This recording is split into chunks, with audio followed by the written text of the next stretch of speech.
Hey, so hello and welcome back everyone to this another beautiful wonderful सा video. आज के video में हम लोग कंटिन्यू करने जा रहे हैं, क्या बताओ, सिविल प्रोसीजर कोड का, law relating to civil procedure code. ऐसे बोलना है, क्या बोलना है, law relating to civil procedure code.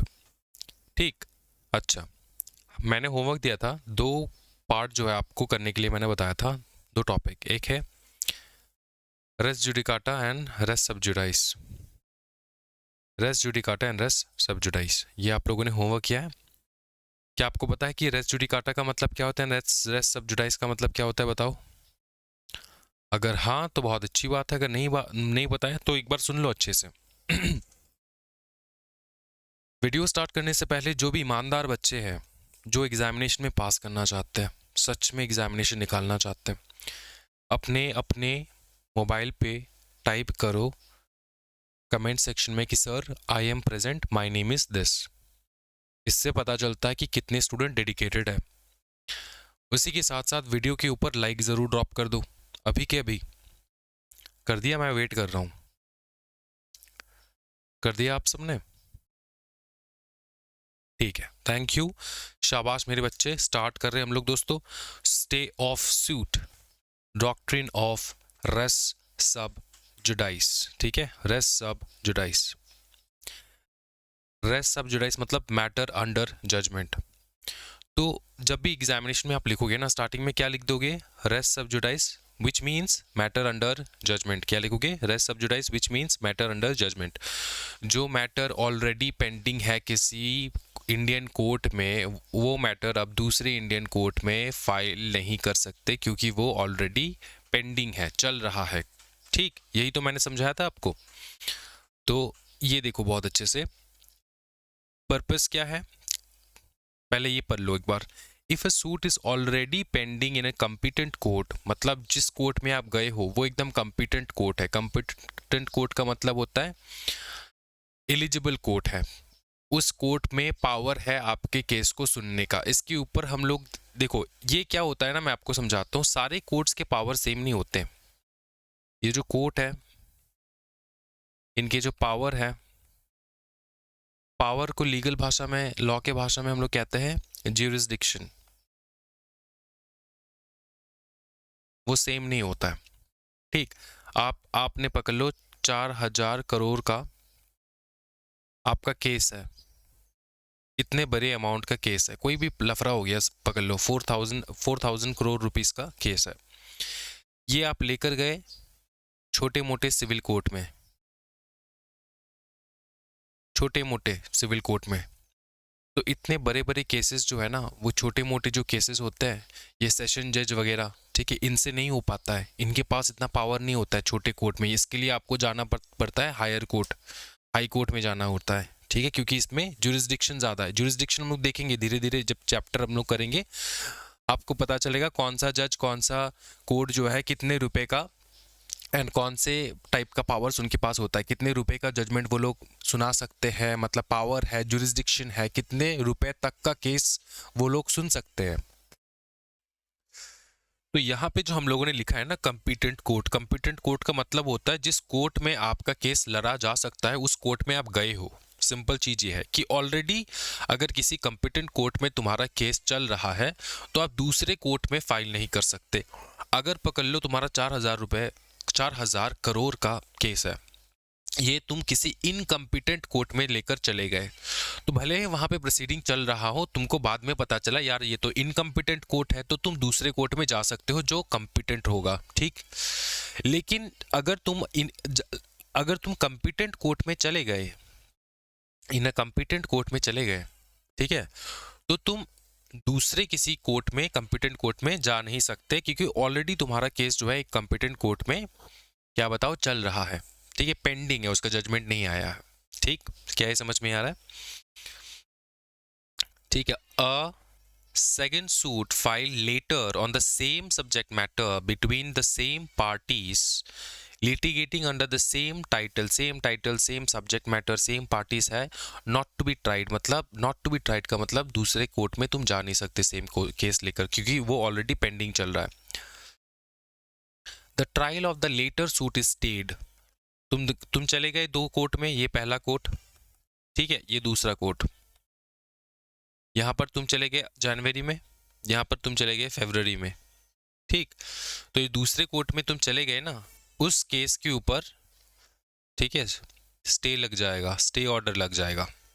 क्यों लग जाएगा स्टे ऑर्डर? स्टे ऑर्डर मतलब अभी इसको जो है इंट्रोड्यूस नहीं करना है, इसके ऊपर इसका जो भी प्रोसीडिंग है उसको रुक जाएगा। क्यों रुक जाएगा? क्योंकि तुम्हारा ऑलरेडी एक केस चल रहा है, जनवरी में तुमने फाइल किया था किसी एक कंपिटेंट कोर्ट में। क्या ये समझ में आ रहा है? इतना ईजी है चीज़ें, नॉट टू बी ट्राइड, ठीक है। देखो एक बहुत डीप चीज़ मैं तुमको समझाना चाहता हूँ, ठीक है, कि डॉक्ट्रिन ऑफ रेस सब जुडाइज तुमको मना नहीं करता कि तुम दूसरे कोर्ट ना जाओ।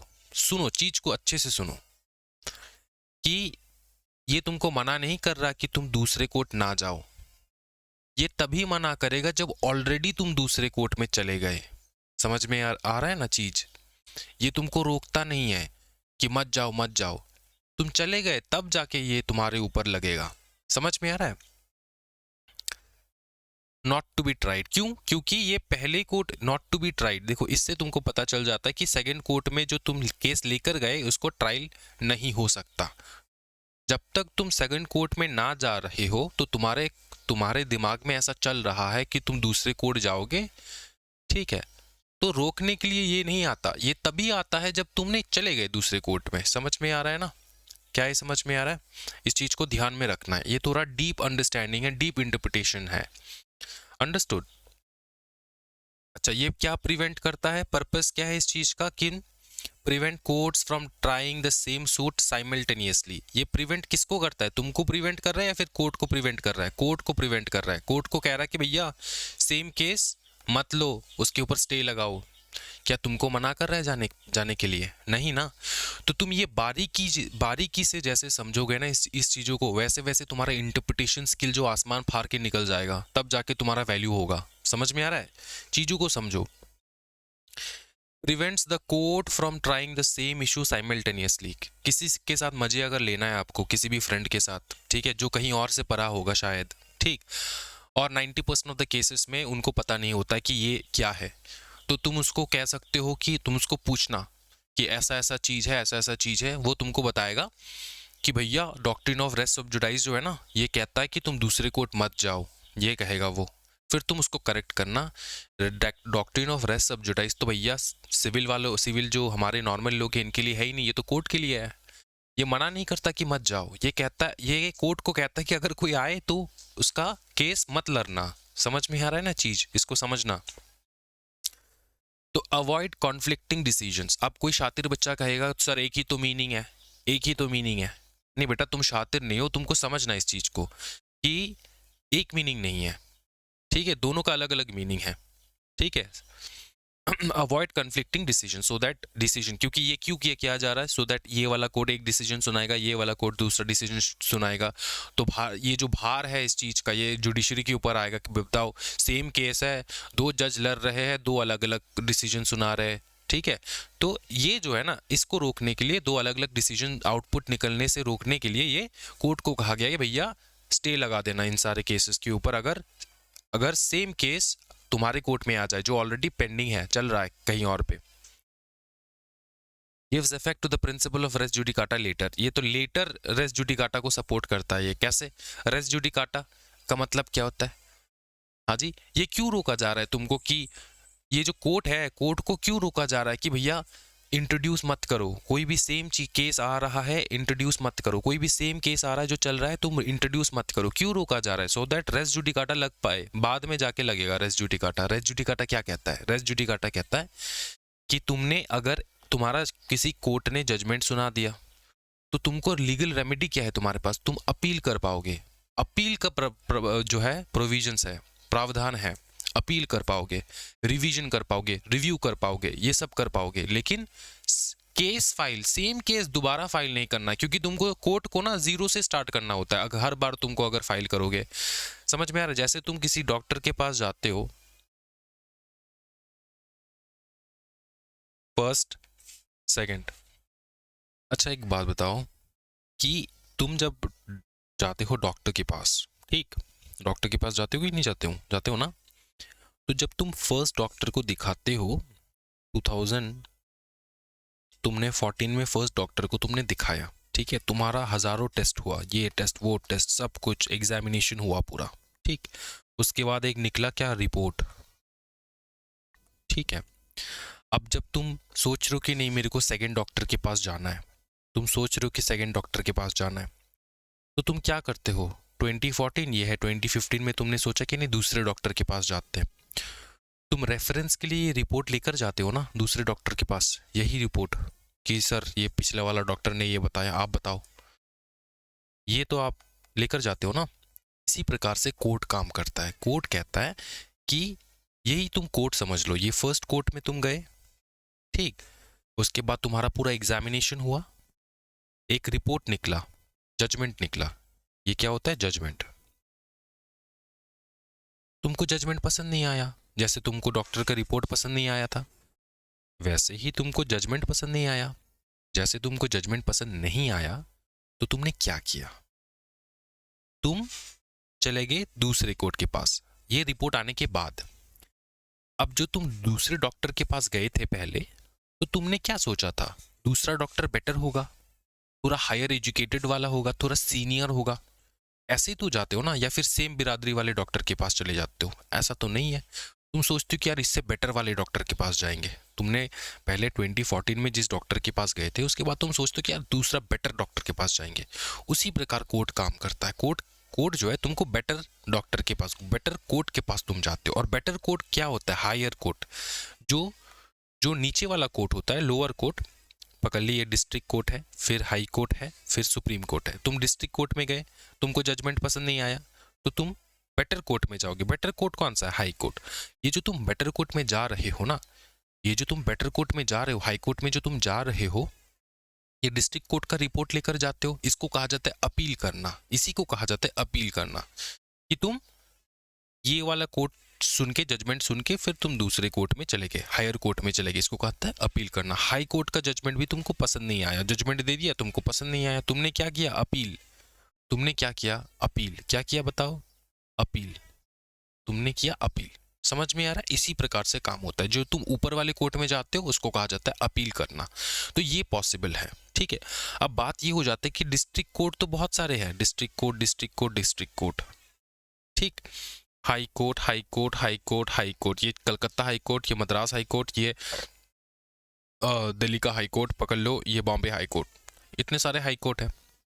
तो तुम सारे हाई कोर्ट, मतलब एक लेवल का है, हाई कोर्ट एक ही लेवल के होते हैं। कोई हाई कोर्ट, एक हाई कोर्ट दूसरा हाई कोर्ट से सुपीरियर ऐसा नहीं होता दोस्तों, सारे हाई कोर्ट एक लेवल के, ठीक। अब जो, इसीलिए तुम सेम वाले हाई कोर्ट पे तो नहीं जाओगे, सेम ही पावर है इनका, सेम ही सोच होगा, तो तुम केस क्या करते हो, सेम बिरादरी में नहीं लेकर जाते, ठीक है ना। ये जो है तुम्हारा होता है रेस जुडिकाटा। रेस जुडिकाटा कहता है कि तुमने एक डिस्ट्रिक्ट कोर्ट में लगाए, ठीक है, उसका जजमेंट आया। अब तुम सेम केस जो है, सेम केस दूसरे एक डिस्ट्रिक्ट कोर्ट में लेकर नहीं जा सकते, तुम अपील करो। तुमको जाना है ऊपर, तुमको जाना है ऊपर, तुमको जाना है हाई कोर्ट, इसी को कहा जाता है अपील। ये कहता है तुम्हारा रेस जुडिकाटा। और तुम्हारा रेस सब जुडाइस क्या कहता है, रेस सब जुडाइस कहता है कि तुम्हारा भैया डिस्ट्रिक्ट कोर्ट में केस चल रहा है, ये डिस्ट्रिक्ट कोर्ट में केस चल रहा है, इसका भी कोई जजमेंट आया नहीं है, और तुम फिर से कोई दूसरे डिस्ट्रिक्ट कोर्ट में चले गए केस को लेकर। ये इसको तुमको रोकता है, तुमको नहीं रोकता, कोर्ट को रोकता है कि भैया ऐसे केसेस को इंट्रोड्यूस मत करो, इसके स्टे लगा दो, क्योंकि इसका जजमेंट अभी तक आया नहीं है, ठीक है। दोनों के बीच में डिफरेंस समझ में आ रहा है। रेस सब जुडाइस कहता है कि अगर एक केस तुम्हारा पेंडिंग है तो तुम सेम केस को लेकर दूसरे कोर्ट में नहीं जा सकते, क्योंकि ये पेंडिंग चल रहा है, और कंपिटेंट कोर्ट है, सही वाले कोर्ट में गए हो, ये पेंडिंग चल रहा है। अब सेम केस जो है तुम दोबारा दूसरे डिस्ट्रिक्ट कोर्ट में जब तक कि इसका जजमेंट आ जाए तुम लेकर नहीं जा सकते।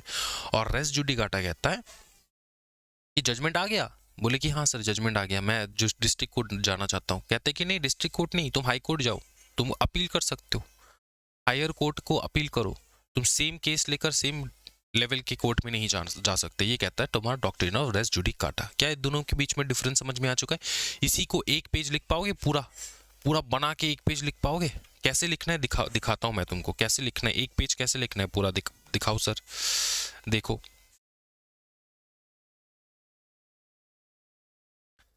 सबसे पहले लिख देना कंडीशंस, सबसे पहले क्या लिख देना कंडीशंस कि क्या क्या कंडीशंस होने चाहिए, दो सूट होने चाहिए। ये क्या पढ़ रहे हैं हम लोग, डॉक्ट्रिन ऑफ रेस सब जुडाइस पढ़ रहे हैं, ठीक है।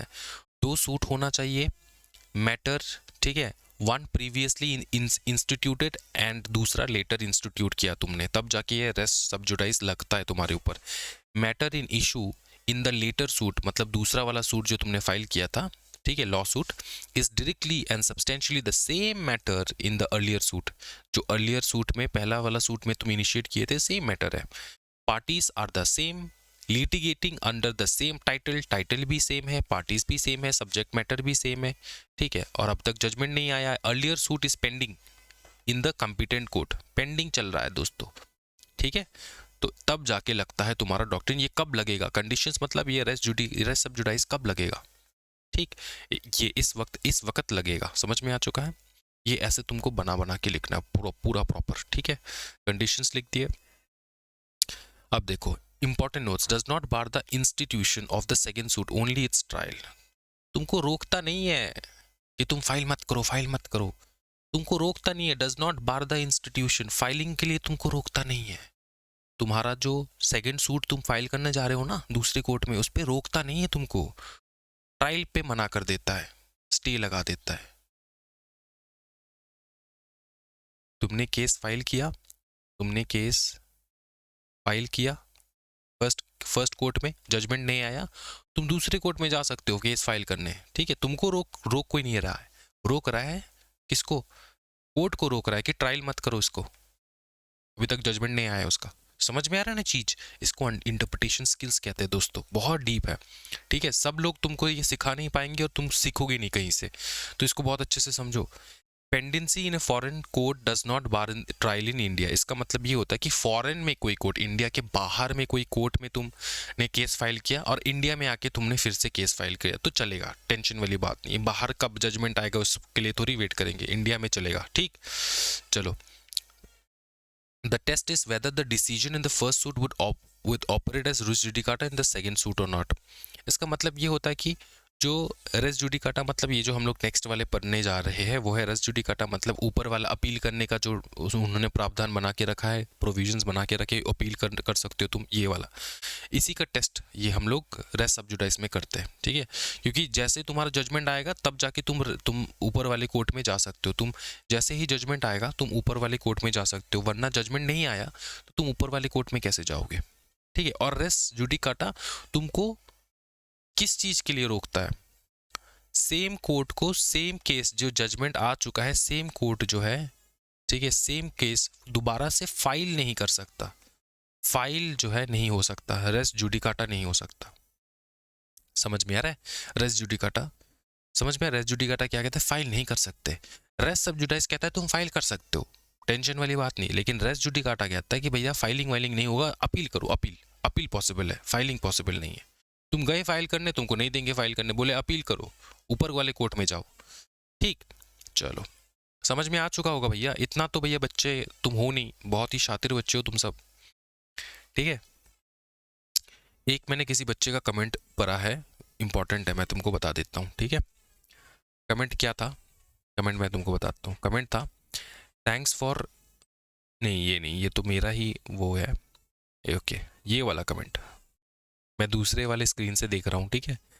सर प्लीज अगर आप कोई चैप्टर स्टार्ट करते हैं, सुनो बच्चे का कहना, अगर आप कोई चैप्टर स्टार्ट करते हैं, क्योंकि ये बच्चे ये इस प्रकार से बहुत सारे बच्चों का क्वेरी हो सकता है, अगर कोई आप चैप्टर स्टार्ट करते हैं, उस चैप्टर को कंप्लीट करो, फिर जाके दूसरे सब्जेक्ट में जाओ। मतलब कंपनी लॉ का अगर मैंने चैप्टर 14 या फिर चैप्टर 13 स्टार्ट किया है, तो ये पूरा कंप्लीट करने के बाद, कंपनी लॉ का ये चैप्टर कंप्लीट करने के बाद मैं दूसरे सब्जेक्ट में दूसरा सब्जेक्ट पढ़ाऊं। बेटा जब तुम लोग स्कूल में पढ़ते थे, तब क्या एक टीचर जब स्कूल में आता था, तब के मैथ्स वाला जो चैप्टर है वो पूरा कंप्लीट कराने के बाद नेक्स्ट क्लास होता था क्या? बच्चे का कहना है कि सर प्लीज अगर कोई चैप्टर स्टार्ट करते हैं तो उसे पूरा करके ही नेक्स्ट चैप्टर से ऑफ डिफरेंट सब्जेक्ट्स कराइए प्लीज सर, वरना हम चैप्टर से डिस्कनेक्ट हो जाते। बेटा 8 क्लास करते थे आप लोग बच्चे में, जब बचपन में आप लोग पढ़ते थे ना, 8 क्लासेस, 40-40 मिनट्स के 8-8 पीरियड्स होते थे आपके, 8-8 सब्जेक्ट के क्लासेस होते थे, तब तो बेटा डिस्कनेक्ट नहीं होते थे। अब कैसे एक सब्जेक्ट से दूसरा सब्जेक्ट हम चले जाए तो आप डिस्कनेक्ट हो जाते हो। करा रहा हूँ मैं 3 सब्जेक्ट, पढ़ रहे हो 3 subject, SBIL, company law and JIGL। और इसके पीछे एक रीज़न ये है कि अगर मैं कंपनी लॉ का एक चैप्टर पकड़ूं और इसको ख़त्म करूं तब जाके दूसरा सब्जेक्ट, तो भैया इस साल में, पूरे साल में तुम्हारा सब सिलेबस कंप्लीट नहीं होगा, ठीक है। तो हम तो फिर भी धीरे धीरे लेक्चर्स दे रहे हैं। अभी तो हम लोग जनवरी, जैसे अभी सरस्वती पूजा आने वाला है कल, उसके बाद जो है हम लोग स्टार्ट करेंगे भैया, एक दिन में 2-2 क्लासेस आपको देखने को मिल जाएंगे, ठीक है। तो आपको ये हैबिट बनाना है इस चीज़ का, ठीक। चलो आगे देखो। Court has inherent power to stay suit even if section 10 doesn't strictly apply to prevent abuse of process. मतलब कोर्ट जो है ना, अगर कोर्ट जो है, कोर्ट किसी भी सूट के ऊपर स्टे लगा सकता है अगर सेक्शन 10 अप्लाई नहीं भी हो रहा है। सेक्शन 10 क्या है सर? सेक्शन 10 ये doctrine of res sub judice, ठीक है। तो एग्जामिनेशन में शायद डॉक्ट्रिन ऑफ रेस सब जुडाइस ना पूछे, बोले सेक्शन 10, तो तुमको याद करना होगा बेटा सेक्शन 10 कौन सा क्या कहता है, ठीक है। तो अगर ये नहीं भी हो, रेस सब जुडाइस नहीं लग रहा है, फिर भी कोर्ट जो है ना सूट के ऊपर स्टे लगा सकता है, ये पावर है कोर्ट के पास, ठीक है। अब कारण तो जज बताएंगे बेटा, वो तो मैं नहीं बता सकता, जज बताएंगे, ठीक। चलो आगे देखेंगे हम लोग दोस्तों, मजा आ रहा है? ओके। रेस जुडिकाटा क्या कहता है? A matter already decided, a court shall not try any suit or issue which has already been finally decided in previous suit between the same parties under the same title and competent court में था। ये क्यों लाया गया है? Bring finality to the litigation, so that litigation finally हो पाए। मतलब क्योंकि देखो, अगर आज मेरे को कोई इंसान पसंद नहीं है, ठीक है, इंडिया में कितने कोर्ट्स है? बहुत सारे कोर्ट्स है, बहुत सारे कोर्ट्स। मेरे को कोई एक केस कितना साल चलता है? कम से कम 4 से 5 साल चलेगा, अगर बड़ा वाला केस है, अच्छा खासा केस है। मेरे को कोई इंसान पसंद नहीं है, ए को बी पसंद नहीं है, ए ने कर दिया एक झूठा मोटा केस बी के ऊपर, ठीक। अब ये चले गए कोर्ट में, ठीक है, कोर्ट में चले गए, कोर्ट का जजमेंट आया, इसको पसंद नहीं आया, ए को जजमेंट पसंद नहीं आया, वो सेम कोर्ट में चला गया, सेम डिस्ट्रिक्ट। और इंडिया में कितने सारे डिस्ट्रिक्ट है, कितने सारे कोर्ट है, सब में चला गया। मतलब केस तो खत्म नहीं होगा, बुढ़ापे में मतलब उसके ग्रैंड चिल्ड्रंस लड़ रहे होंगे केस, समझ में आ रहा है? तो ऐसे चीज को रोकने के लिए कोर्ट कहता है कि बेटा एक बार कोर्ट ने जजमेंट सुना दिया, उसके बाद ऊपर जाओ, नीचे नहीं, नीचे वाले कोर्ट्स नहीं, ऊपर जाओ, हाई कोर्ट जाओ, फिर सुप्रीम कोर्ट जाओ, फिर मामला वहीं पे खत्म। सुप्रीम कोर्ट एक बार जजमेंट सुना दिया, तुमको पसंद ना आए तुमको फॉलो करना ही है, समझ में आ रहा है ना?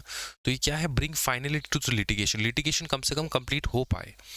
It is in the public interest, public के इंटरेस्ट के लिए, that there should be an end to end litigation, so that litigation कम से कम खत्म तो हो, ठीक है ना। वरना तो लिटिगेशन कंप्लीट खत्म ही नहीं होगा, केस कंप्लीट ही नहीं होगा, केस का जजमेंट जो है तुमको पसंद नहीं आ रहा, तुम फिर से दूसरे कोर्ट चले गए, कितने सारे कोर्ट से चले गए सर, हर कोर्ट में जा रहे हो, और तुम्हारे पास पैसा तो है भैया, तुम जा रहे हो दूसरे कोर्ट, ठीक। तो ऐसा नहीं बेटा, ऊपर जाओ, ऊपर हाई कोर्ट जाओ, सुप्रीम कोर्ट जाओ, ठीक। ये prevent parties from being harassed twice for the same cause, ठीक है। इसको हैरेसमेंट होगा ना, बी को हैरेसमेंट होगा, बी को हैरेसमेंट होगा ना, समझ में आ रहा है? जजमेंट पसंद नहीं आया तो ऊपर जाओ ना भैया, सेम कोर्ट, सेम लेवल के कोर्ट में तुम घूम रहे हो पूरा इंडिया में, तो हैरेसमेंट होगा, ठीक है। इसको कहा जाता है लैटिन में नेमो डेबिट बिस विक्सरी प्रो उना एट इडियम कॉस, ठीक है। तो इसको अलग अलग जो है टर्म में भी लोग लेते हैं, अलग अलग प्रोनाउंसिएशन में लेते हैं। तुम अपना प्रोनाउंसिएशन लगा के इसको याद कर लेना। इसका मतलब होता है नो वन शुड बी, मतलब ये जो वेक्स्ड ट्वाइस है, मतलब ट्रबल करना 2 बार, ठीक है, फॉर द सेम कॉज के लिए, अंडरस्टूड? ये avoid conflicting decisions, prevent wasting court का टाइम। कंडीशन कब लगेगा? ये matter directly substantially in issue in the latter suit was also directly and substantially an issue in the former suit. Former suit मतलब पहला suit जो file किया था, वो सेम सूट यहाँ पे हो रहा है।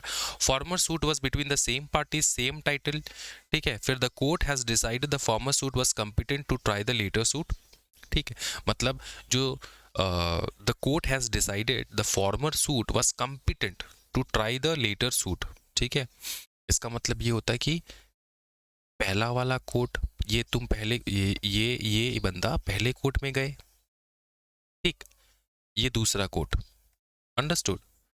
पहला कोर्ट ने जजमेंट सुनाया, तुमको पसंद नहीं आया, तुम दूसरे कोर्ट चले गए।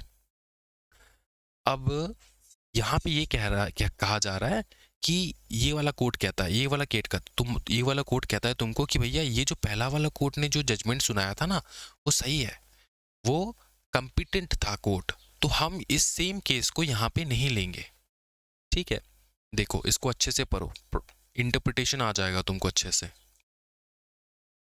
देखो, the court that decided the former suit, किसने डिसाइड किया था ये वाला, फॉर्मर मतलब पहला, ठीक है। ये जो कोर्ट है suit was competent to try the latter suit, मतलब इसने जो सेकंड वाला केस फाइल किया था ना वो सेम केस फाइल किया था, और ये पहला जो कोर्ट था ये कॉम्पिटेंट था, ये जो तुमने सेकंड केस फाइल किया था ना ये कॉम्पिटेंट था ये वाला कोर्ट इसको ट्राई करने के लिए। तो तुम दूसरे कोर्ट में गए क्यों, तुमको ऊपर जाना है, तुमको अपील करना है दोस्तों, ठीक। चलो,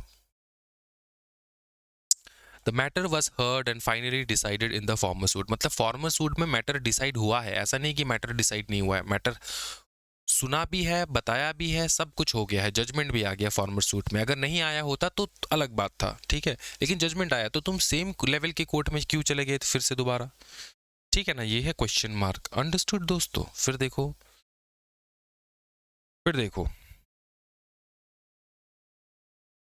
इसको रीड करना है, ठीक है, इसको रीड करना है, जैसे मैंने ऊपर वाला कराया था ये वाला सेम है, रीड करना है।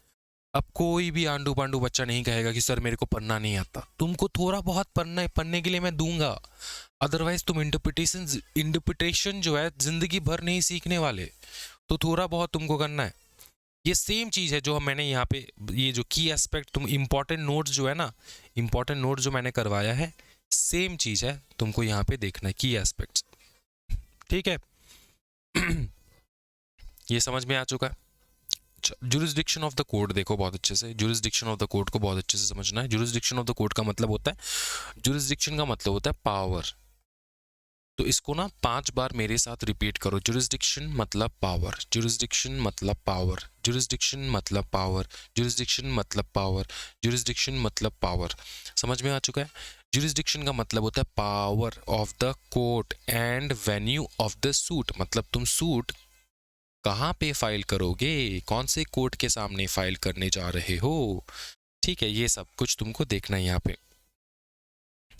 अब देखो सेक्शन 9 कहता है सिविल कोड जो है ना सारे ही सिविल नेचर के मैटर्स को वो लोग सुन सकते हैं, कोई टेंशन वाली बात नहीं है, ठीक। सिविल नेचर का मतलब क्या होता है, जो मैंने तुमको पहले बताया था, डिस्प्यूट है ओवर प्राइवेट का things, personal private things and obligations, property, contract, office etcetera, even if religious questions are involved, if the main dispute concerns a civil right like right to property और office, it is a civil suit. तो civil वाले matters जो personal individual को harm करता है, society को harm नहीं करता, ठीक। बार्ड सूट क्या होता है, मतलब वो वाले सूट जिसको स्पेसिफिकली बताया गया है कि इसको सिविल मैटर के तरह हम लोग ले नहीं सकते। When a statute clearly says civil courts cannot try the matter, example specific tribunals like rent tribunal, industrial tribunal, ठीक है। देखो इंडस्ट्रियल मैटर के लिए ना इंडस्ट्रियल ट्रिब्यूनल्स होते हैं। ट्रिब्यूनल क्या होता है, ट्रिब्यूनल एक प्रकार का कोर्ट जैसा होता है, ठीक है। ट्रिब्यूनल एक प्रकार का कोर्ट जैसा होता है। तो ट्रिब्यूनल जो है, तो इंडस्ट्रियल अगर मैटर है तो इंडस्ट्रियल ट्रिब्यूनल में जाएगा, ठीक है। रेंट ट्रिब्यूनल अलग होता है, तो रेंट मैटर है तो रेंट ट्रिब्यूनल में जाएगा। इसके लिए अलग अलग कर दिया गया है। इसमें सिविल कोर्ट में मत चले जाओ, सिविल कोर्ट में वैसे भी बहुत सारे पेंडिंग केसेस है, तो सिविल कोर्ट में मत जाओ, ठीक है। तुम्हारा किसी भी लॉ, मतलब इंडस्ट्रियल लॉ के अंदर तुम्हारा स्पेसिफिक कोड बना दिया गया है, इसको हम लोग स्पेशल कोड कहते हैं, ठीक है। कोड बनाया गया है जिसको हम लोग कहते हैं इंडस्ट्रियल ट्रिब्यूनल, यहाँ पे, ठीक। रेंट ट्रिब्यूनल वहां पे जाओ, ठीक है। सिविल जो है, सिविल मैटर्स बहुत सारे हैं, सिविल कोर्ट में मत चले जाओ। तो कहीं पर भी किसी भी एक्ट में अगर लिखा है कि इन सब के लिए, जैसे कंपनीज एक्ट में कंपनीज का कोई मैटर है वो कोर्ट नहीं जाता, वो कंपनीज ट्रिब्यूनल जाता है, कंपनी लॉ ट्रिब्यूनल। समझ में आ रहा है। एनसीएलटी के बारे में सुना है दोस्तों, एनसीएलटी, हाँ जी बताओ, NCLT, national company law tribunal, national company law appellate tribunal. ठीक है, यह है पहला, यहाँ पे केस होगा, तुमको पसंद नहीं आएगा, तुम अपील करोगे यहाँ पे। क्या ये समझ में आ रहा है? तो कंपनी लॉ के मैटर्स के लिए कंपनी के लिए अलग से कोर्ट है, तुमको सिविल में नहीं जाना है। यहाँ पे तुमको रिप्रेजेंट करेगा या तो कोई लॉयर रिप्रेजेंट कर सकता है, कोई कंपनी सेक्रेटरी होता ही है कि तुम केस को रिप्रेजेंट करो। NCLT के सामने कंपनी का कोई अगर मैटर है तो तुमको रिप्रेजेंट करना होता है। ठीक है, तुमको अलग कंपनी अलग से वकील नहीं करेगा, क्योंकि तुमको सब कुछ आता है, तुम पढ़ रहे हो जूरिस्प्रूडेंस। ठीक, उसके बाद चार्टर्ड अकाउंटेंट भी जा सकता है। ठीक है, तो इस प्रकार के जो कॉम्पिटेंट लोग हैं वो जा सकते हैं। ठीक, NCLT ये जो है तुमको कंपनी लॉ में देखने को मिलेगा। क्या क्या देखने को मिलेगा मैं बता दूंगा, टेंशन नहीं लेना है। ठीक है, अब यहाँ पे मेरे कहना ये है कि जैसे कंपनी सेक्रेटरी तो लॉ पढ़ता है, हजारों प्रकार के लॉ पढ़ते हैं, इसीलिए इसको KMP का दर्जा दिया गया है। ठीक है, KMP मतलब भारी इंसान, कंपनी में सबसे भारी इंसान KMP होता है। जैसे कि CEO, ठीक है, कंपनी का CEO, कंपनी का मैनेजर, ये नॉर्मल तुम्हारा पान दुकान का मैनेजर नहीं, कंपनी का मैनेजर। फिर तुम्हारा ये चार्टर्ड अकाउंटेंट नहीं होता, सॉरी, CS, कंपनी सेक्रेटरी। ठीक है, ये होते हैं भैया ये कौन होते हैं? ये होते हैं कंपनी के KMP की मैनेजरियल पर्सनल। समझ में आ रहा है? भारी इंसान होते हैं ये लोग। ठीक, अच्छा, तो मेरा कहना ये है कि जब एक company secretary normal civil litigations जो है फाइल नहीं कर सकता, ये क्या लॉयर का काम कर सकता है कंपनी सेक्रेटरी? नहीं, वो सिर्फ कंपनी का काम करेगा। तो बेटा लॉयर को भैया NCLT में घुसाना क्यों है? NCLT में घुसाना क्यों है? उनको क्या दरकार है? ये क्वेश्चन बहुत सारे स्टूडेंट्स के दिमाग में आता है। और ना जो स्टूडेंट CS एंड लॉ एक साथ करते हैं ना, उनको तो लगता है कि यार फिर मैंने लॉ क्यों किया। बात ऐसा हो जाता है कि छोटे मोटे केसेस के लिए ना हमको लॉयर को चाहिए होता है, बड़ा मैटर है तब जाता है कंपनी सेक्रेटरी। छोटे मोटे ये वो स्टैम्प पेपर लाना है, ये चीज़ है, तो ये सब मैटर में लॉयर देख लेता है काम। ठीक है, तो इसके लिए इसको रखा गया कि भैया NCLT में जाके ये वो कर लो, छोटा मोटा काम वो रिप्रेजेंट करता है। इसका मतलब ये नहीं कि लॉयर बड़े काम रिप्रेजेंट नहीं कर सकते, बड़े काम के लिए CS को भेजा जाता है। क्यों? क्योंकि इसको ज़्यादा डिटेल्ड नॉलेज होता है कंपनी के बारे में, कंपनी का फाइनेंशियल रिकॉर्ड्स क्या है, फाइनेंशियल स्टेटमेंट्स क्या है, बोर्ड रिपोर्ट्स क्या है, सब उसको पता होता है। इसलिए जब सीरियस कोई मैटर होता है तब जाता है वो, वरना लॉयर से काम करा लेते हैं। ठीक है, वरना तुमको अच्छा लगेगा एक कंपनी सेक्रेटरी जो है सूट बूट पहन के एकदम ऑडी में निकल के फिर जाके स्टैम्प पेपर कलेक्ट करके आ रहा है फिर, है ना? ये तो ऑड लगेगा। समझ में आ रहा है? तो वैसे कंपनी का वो KMP है, तो इसके लिए छोटे मोटे काम के लिए इसको भेजा नहीं जा सकता ना दोस्तों, ये समझो तुम। इसके लिए इसलिए यहाँ पे लॉयर वगैरह को रखा गया है। अंडरस्टूड दोस्तों? चलो आगे देखते हैं हम लोग।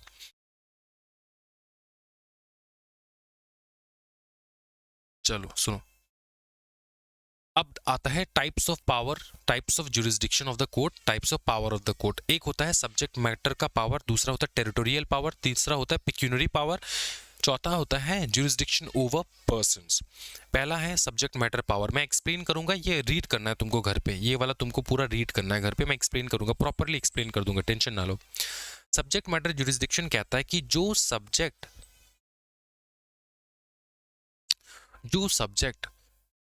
तुम नहीं ले सकते उसको तुम ट्रायल कैसे करोगे, ये कोर्ट को कहा जा रहा है। जैसे कि एक क्रिमिनल मैटर है, क्या ये सिविल कोर्ट में जा सकता है? आंसर है नहीं, ये सब्जेक्ट ही अलग है, सब्जेक्ट है क्रिमिनल, ये सिविल कोर्ट में कैसे जाएगा? ये क्रिमिनल कोर्ट में जाएगा, सिविल कोर्ट में वो जा नहीं सकता। समझ में आ रहा है? क्योंकि ये क्रिमिनल मैटर है। समझ में आ रहा है? तो इसको कहा जाता है subject matter jurisdiction. Subject matter मतलब इस सिविल कोर्ट में इन सब्जेक्ट्स से रिलेटेड पावर नहीं है। क्रिमिनल वाले टेररिस्ट घुस गए, वो क्या सिविल कोर्ट लेकर जाएगा टेररिस्ट को? नहीं ना, सीधा सुप्रीम कोर्ट भैया। तो ये क्रिमिनल वाले जो मैटर्स होते हैं ना, उस मैटर्स में तुमको क्रिमिनल कोर्ट में जाना होता है। तो सिविल कोर्ट वाले जो है वो ये वाले नहीं देखते हैं। क्यों नहीं देखते? समझ में आ रहा है ना आपको? समझ में आ रहा है? इसको कहा जाए सब्जेक्ट मैटर का पावर, सिविल कोर्ट के पास पावर ही नहीं है ये देखने के लिए। ठीक, ये सब्जेक्ट मैटर कंप्लीट हो गया। फिर आता है टेरिटोरियल का मतलब प्लेस ऑफ सुइंग, कि कहाँ पे तुमको सू करना है। अब देखो, जो डिफेंडेंट है मतलब जिसके अगेंस्ट तुमको केस करना है, वो जिस कोर्ट के जुरिस्डिक्शन में आता है वहां पे जाके तुमको केस करना होता है, वहां पे जाके तुमको केस करना होता है। Power over cases arising with in specific geographical limit, क्योंकि पकड़ ले महाराष्ट्र में कोई घटना घटा है, कोई बॉम्ब ब्लास्ट हुआ है, अब ये क्या कलकत्ता हाई कोर्ट में इंट्रोड्यूस होगा क्या? नहीं, कलकत्ता हाई कोर्ट के जुरिस्डिक्शन में महाराष्ट्र का एरिया आता नहीं है, वो महाराष्ट्र के कोर्ट में होगा। समझ में आ रहा है? ये होता है तुम्हारा टेरिटोरियल जुरिस्डिक्शन, टेरिटोरियल पावर, कि कितना तक, कहाँ तक हम लोग केस देख सकते हैं। ठीक, फिर आता पिक्यूनरी, पैसे का। जैसे मैंने तुमको केस बताया था, किसी का 4,000 का केस होता है, किसी का 4,000 करोड़ का केस होता है। तो ये अलग अलग कोर्ट, अलग अलग पावर वाले कोर्ट जो है अलग अलग अपने अपने पावर के हिसाब से केस लड़ते हैं। क्या है, समझ में आ रहा है? ये हम लोग डिटेली देखेंगे, टेंशन ना लो। फिर आता है जुरिस्डिक्शन ओवर पर्सन। ठीक है, तो देखो, generally applies to everyone within the territory के अंदर जो भी है सबके ऊपर एप्लीकेबल होगा। इंडिया के अंदर स्पेसिफिकली कुछ फॉरेन है, except foreign rulers, states, diplomats, ठीक है, इनका सेंट्रल गवर्नमेंट का तुमको परमिशन चाहिए होता है। उनके अगेंस्ट अगर तुमको केस करना है, तो डोनाल्ड ट्रंप के अगेंस्ट तुमको केस करना है, उन्होंने 50% का टैरिफ लगा दिया। अब तुम डोनाल्ड ट्रंप को क्या घसीट के लेकर आओगे इंडिया में? तुम्हारा बिजनेस जो है हैम्पर हो रहा है, तो तुमको उसके ऊपर केस करना है। करने देगा सेंट्रल गवर्नमेंट? नहीं देगा ना। तो सेंट्रल गवर्नमेंट का अप्रूवल चाहिए। फॉरेन वाले लोग जो है उनके ऊपर अगर तुम केस करना चाहते हो तो सेंट्रल गवर्नमेंट का अप्रूवल चाहिए होता है। क्या ये समझ में आ रहा है? चलो, बहुत बवाल। फिर आता है एक original jurisdiction, appellate jurisdiction. Appellate jurisdiction, original jurisdiction, इसको बहुत अच्छे से देखना है। अपीलेट एंड ओरिजिनल देखो, अपीलेट ओरिजिनल तीसरा होता है। अच्छा, अपीलेट ओरिजिनल देखो, power to hear fresh cases कौन सुन सकता है? अब ये जो NCLAT है, फॉर एग्जांपल मैं तुमको बताता हूँ, ये जो NCLT मैंने बताया, फिर NCLAT बताया। AT ये क्या है? अपीलेट ट्रिब्यूनल है ना, इसमें अपील आएगा। क्या तुम यहाँ पे जाके फ्रेश केस लड़ सकते हो? इसके लिए तो NCLT है ही, यहाँ पे फ्रेश केस लड़ा जाता है, फ्रेश वाले। तो ऐसे कोर्ट्स भी डिवाइडेड होते हैं, ठीक है, कि कौन से कोर्ट्स फ्रेश वाले केस देखेंगे, कौन से कोर्ट सिर्फ अपील देखेंगे। क्या ये समझ में आ रहा है? अच्छा, power to hear appeal from lower court का डिसीजन, ये होता है अपीलेट जुरिस्डिक्शन। क्या तुम अपील सुन सकते हो कि नहीं? ठीक है, देख, एक डिस्ट्रिक्ट कोर्ट का जजमेंट दूसरे डिस्ट्रिक्ट कोर्ट अपील सुन पाएगा? नहीं कर पाएगा, क्योंकि इसके पास पावर ही नहीं है। इसको जाना है ऊपर, इसका जजमेंट आया, इस डिस्ट्रिक्ट कोर्ट का जजमेंट आया, तुमको जाना है ऊपर। तुमको जाना है कहाँ पे? हाई कोर्ट जाना है, फिर जाना है सुप्रीम कोर्ट जाना है, ऐसे ऊपर। अपील सुनने का अधिकार। अपील किसको सुना जाता है? तुमने मम्मी से कुछ परमिशन मांगा, मम्मी ने मना कर दिया, फिर तुम किसके पास जाते हो? मौसी के पास जाते हो या फिर पापा के पास जाते हो? मौसी एंड मम्मी का पावर इक्विवेलेंट है, ठीक है। मौसी के पास नहीं जाते, तुम जाते हो मम्मी से सीनियर जो है घर पे, पापा के पास जाते हो अपील लेकर कि मैंने मम्मी को बताया था लेकिन मम्मी ने नहीं सुनी, आप बताओ क्या करना है। पापा के पास जाते हो, पापा ने मना कर दिया, ग्रैंडफादर के पास जाते हो, ग्रैंडफादर का तो सुनना ही पड़ेगा पापा को, है ना। तो इसे ऊपर जिसके पास पावर ज्यादा है वहां पे जाते हो। तो किसके पास पावर है अपील सुनने का? क्या मौसी के पास पावर है अपील सुनने का? नहीं, मौसी फ्रेश वाले केसेस सुन सकते हैं लेकिन अपील तो नहीं सुन सकते, है ना। अपील के लिए तुमको जाना होगा फादर, फिर ग्रैंडफादर, ठीक है, ग्रैंडफादर के ऊपर है ग्रैंड मदर। समझ में आ रहा है? इस प्रकार से होता है चीजें, ठीक। तो यही है कि किसके पास कुछ कोर्ट्स ऐसे होते हैं जो अपील सुन सकते हैं, कुछ कोर्ट्स है अपील नहीं सुन सकते, जैसे हाई कोर्ट अपील सुन सकता है, सुप्रीम कोर्ट अपील सुन सकता है, ठीक। समझ में आ रहा है? चलो आगे देखेंगे। प्लेस ऑफ सुइंग का टॉपिक आ रहा है। देखो क्या प्लेस ऑफ सुइंग, कि कहाँ पे केस को अपने को फाइल करना है, ये है बहुत इंपॉर्टेंट टॉपिक, कहाँ पे केस फाइल करना है, ठीक। आज का जो वीडियो होगा ना थोड़ा छोटा होगा दोस्तों, एंड कल जो है बंद रहेगा, कल सरस्वती पूजा है दोस्तों, कल के लिए हम लोग ऑफ रखेंगे। एंड कल पढ़ना नहीं चाहिए, मेरी मम्मी कहती थी, ठीक है। तो मैं मेरे स्टूडेंट्स को कहूँगा कि चलो छोड़ो, कल छुट्टी ले लो, कोई टेंशन वाली बात नहीं है, ठीक। हम जो है ना डबल क्लास करा के, एक दिन में डबल क्लास करा के मैनेज करवा लेंगे, कोई टेंशन वाली बात नहीं है। आज का क्लास थोड़ा छोटा जाएगा, किसी को मोटिवेशन डाउन नहीं करना है दोस्तों, सिर्फ इस बात को ध्यान रखना है। ये नॉर्मल वाले जो ऑनलाइन वाले टीचर्स टीच करते ना, वैसे नहीं है भैया। सोच लो ये स्कूल है, एकदम स्कूल की तरह मैं तुमको पढ़ा रहा हूँ, ठीक है। तो हम लोग पूरा मैनेज करेंगे, पूरा प्रॉपर डेट शीट है हमारे पास, ठीक। तो तुमको क्या करना है कि एकदम मोटिवेशन डाउन नहीं करना है, मोटिवेशन हमेशा हाई रखना है। हमने जो प्रॉमिस किया है वो पूरा कंप्लीट करेंगे। तुमको जो डायरेक्शन मिल रहा है बस उस डायरेक्शन को आंख बंद करके फॉलो करते रहो। जून में तुमको पास करवा दूंगा, मेरी साइड से प्रॉमिस है, प्रोवाइडेड दैट तुम मेरे डायरेक्शंस को फॉलो करो। ठीक है, सुनो क्या करना है आज और कल का दिन क्या करना है। मैं होमवर्क दे रहा हूँ, 2 टॉपिक में होमवर्क दे रहा हूँ। ये 2 टॉपिक तुमको रीड करना है, इंटरप्रेट करना है खुद से घर में। इंटरप्रेट करोगे तो तुमको बहुत मजा आएगा। ठीक है, कुछ समझ में नहीं आएगा, कुछ समझ में भी आएगा। तो तुमको ये रोक के रखना है अपने अंदर, जो समझ में आ रहा है वो नोट डाउन कर लो कि मेरे को ये समझ में आया। फिर जब मैं लेक्चर कराऊंगा तब तुम आराम से ये देखकर कर सकते हो। क्या ये समझ में आ रहा है दोस्तों? अच्छा सुनो, आज एक चीज बहुत अच्छे से सुनो। ये 2 दिन क्या करना है, आज का दिन और कल का दिन क्या करना है, ये करोगे। जितने भी पेंडिंग तुम्हारे वीडियो लेक्चर्स है, पेंडिंग वीडियो लेक्चर्स है, उसको पूरा कंप्लीट कर लो। सरस्वती पूजा कंप्लीट होने से पहले ही तुम कर लो। पुष्पांजलि देने से पहले तुम अपने वीडियो लेक्चर्स को कंप्लीट कर लो। ठीक हो गया। उसके बाद तुम्हारा जो प्रैक्टिस क्वेश्चंस मैंने डाल रखा है उसको पूरा कंप्लीट कर लो। ठीक है, हम लोगों ने कम से कम 10 क्लास तो ले रखा है, 5-6 क्लास तो इसी का हो गया, तुम्हारा कंपनी लॉ का ही हो गया। ठीक है, वहाँ पे GIGL का 2 क्लास है। इस प्रकार से 1-2 मतलब अगले लगभग 9 से 10 क्लासेस हो चुके हैं। ठीक, तो ये क्लासेस जो है ना, इंट्रोडक्शन वगैरह था, तो ये क्लासेस जो है इसको पूरा अच्छे से कंप्लीट कर लो, जितने क्लासेस मैंने करवा रखा है। ठीक है, हम लोग सरस्वती पूजा के बाद ना हम लोग सुपर डुपर फास्ट जाने वाले हैं।